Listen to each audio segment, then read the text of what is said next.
আমাদের সেরকম কাজের লোক দেখো,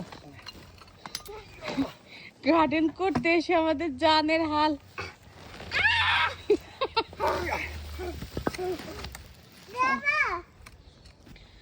ছোট কৃষক থেকে এখন বড় কৃষক লাগছে। আহিল, এগুলো ছিল গত বছরের হচ্ছে টমেটো গাছ, নষ্ট হয়ে ডাল পাড়া পড়ে আছে, এগুলো আমি ক্লিন করে ফেলি।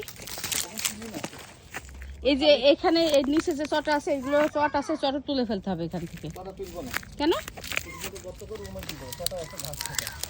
শিওর, তাও করা যাবে। এই ফাঁকে ফাঁকে একটা করে গাছ লাগাই দেওয়া যাবে যেখানে যেখানে আছে।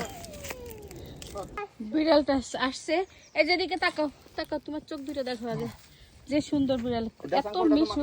দাঁড়াও দিচ্ছি, আহিল লাগবে, বিড়ালে লাগবে, বিড়ালে গায়ে। এই যে আমাদের ঘর, ঘরে সব প্রয়োজনীয় জিনিস আছে এখানে। চানকল কি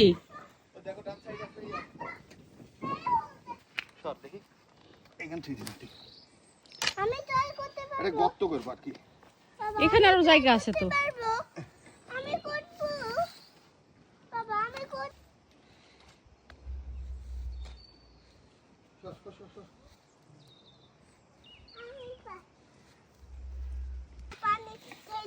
এই জায়গাতে আমরা লাউ গাছ লাগাবো, লাউ, শসা, চাল কুমড়া, মিষ্টি কুমড়া, এরকম কয়েকটা গর্ত করে দিয়েছি। তারপর বাসাতে সবজির খোসা, আহিল দাঁড়াও, wait wait wait wait wait, সবজির খোসাগুলো এর ভিতর দিয়ে যাবো, সার হবে। তারপরে হয়তো 2-3 সপ্তাহ পরে গাছ লাগাই দিব।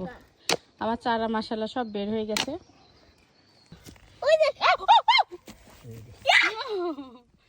বাংলাদেশ দেখতে চালা দেখতাম, দেখে যে কি যে ভয় পাইতাম। এই যে এখানে দেখো লন্ডনের চালা, ও মাই গড, এগুলো কামড়াই দিলে হিল বিষ হয়ে যায়। সরো সরো সরো সরো, বিষ হয়ে গেলে পরে কি হয় তোমার? আমি যে মাটিতে গার্ডেনিং করতাম, যে ভয় পাই, আমি টবে করি, আমার এই ঝামেলাগুলো হয় না।